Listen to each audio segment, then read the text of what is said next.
사랑합니다. 오늘 본문은 말씀의 제목처럼 남은 자가 받게 되는 복을 설명하고 있습니다. 이스라엘 백성들은 우상 숭배하고 하나님을 따르지 않는 자들이 대부분이었습니다. 하지만 그 중에서도 하나님을 믿고 따르는 남은 자들이 있었던 것입니다. 우리 역시 남은 자의 삶을 살고 있습니다. 이 삶을 포기하지 마시고 끝까지 인내하며 하나님을 믿고 따르는 우리가 되었으면 좋겠습니다. 그렇게 살아갈 때 오늘 본문에 나와 있는 이 남은 자의 복을 우리가 받게 될 줄을 믿으시기 바랍니다.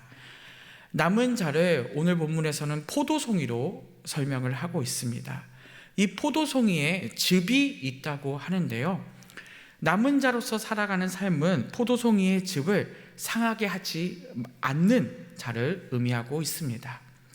이스라엘 백성들이 살아갈 때 포도송이의 즙을 상하게 하면서 살고 있는 사람들이 대부분이었습니다. 그 사람들을 바라보며 끝까지 이 포도송이를 지켜낸 사람들이 바로 남은 자들이었던 것입니다. 주변의 포도송이들이 상해가지만 그들을 따라간 것이 아니라 끝까지 하나님을 믿고 인내하며 하나님을 향한 마음 가지고 살아갔던 자들이 있었다는 것입니다. 남은 자들이 주변에 상해가는 모습들을 볼지라도 그것을 따라가는 것이 아니라 버티며 살아갈 때 오늘 본문에 하나님께서 우리에게 복을 주신다고 분명히 말씀하십니다. 그렇게 될 때 오늘 본문 65장 앞절에서 설명한 그 하나님의 심판 가운데 피하게 될 것을 믿으시기 바랍니다. 더 나아가 오늘 하나님이 주시는 복을 누리게 될 것입니다. 그렇다면 남은 자가 무엇입니까? 우리는 죄악에서 벗어날 수가 없습니다. 완벽한 인간이 아니기 때문입니다. 순식간에 머리로 죄를 짓는 것이 바로 우리이지 않습니까?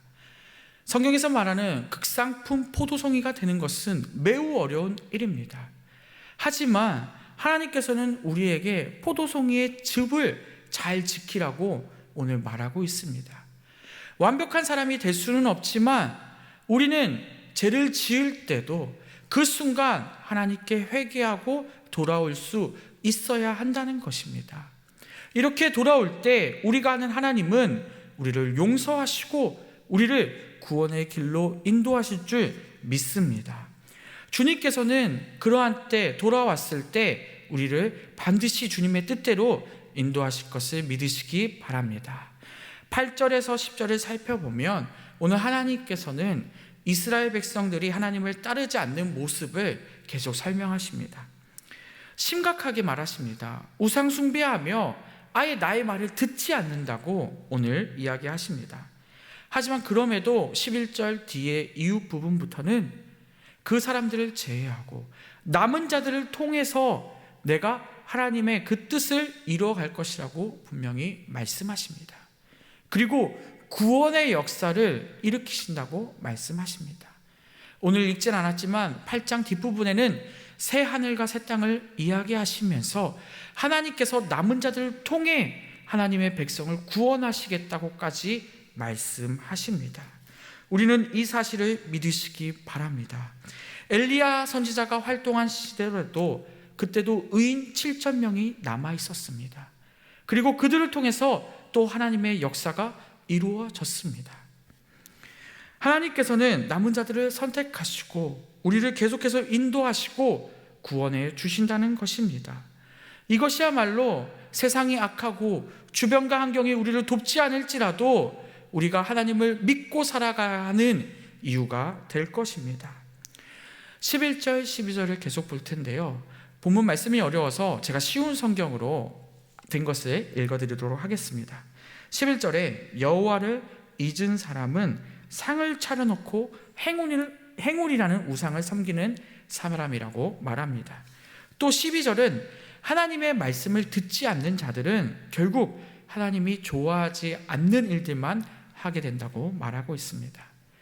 쉽게 설명하면 하나님을 따르지 않는 사람들은 행운만을 쫓게 될 것이고, 하나님을 따르지 않는다는 사람들은 결국 하나님께 멀어진다는 것을 11절, 12절에서 이야기하고 있는 것입니다.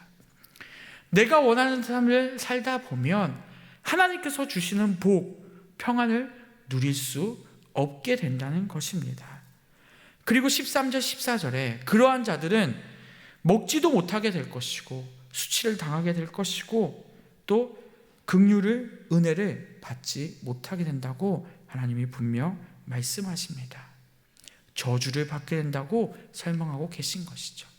하지만 그것이 끝이 아니라 남은 자들이 얻게 되는 복 또한 오늘 말씀에서 설명하고 계십니다.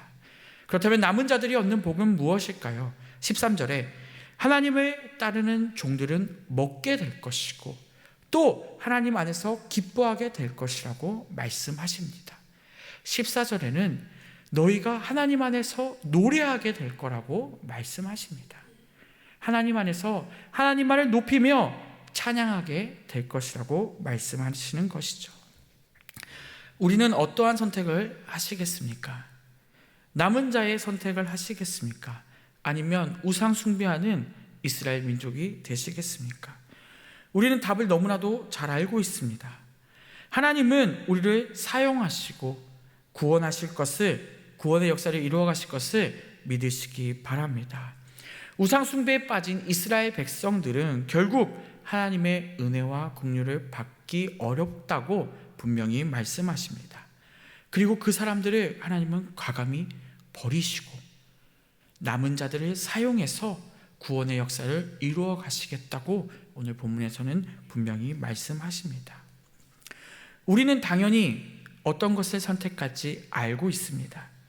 하지만 계속해서 남은 자의 삶을 살아간다는 것은 우리에게 쉬운 일이 아닙니다.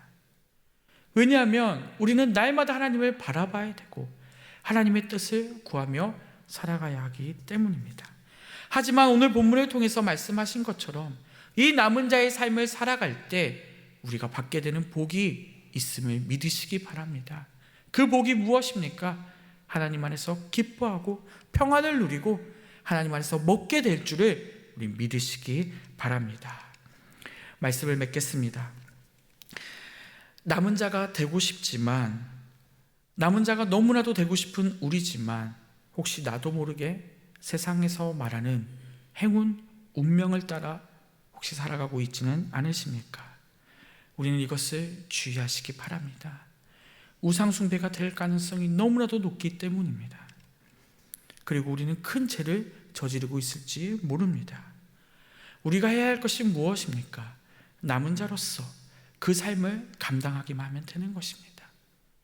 흔들리고 연약할지라도 주님 앞에 향해 있어서 내가 죄를 지을 때도 하나님께 회개하고 돌아올 용기가 우리에게 있으면 되는 것입니다. 그렇게 버티다 보면 하나님께서 우리를 사용하시고 구원하시고 우리를 하나님 앞에 인도하실 줄을 우리가 믿으시기 바랍니다. 그렇게 살아갈 때 오늘 하나님이 주신 이 남은 자의 복을 우리가 매일 누리며 살아가시게 될 줄을 믿으시기 바랍니다. 기도하겠습니다.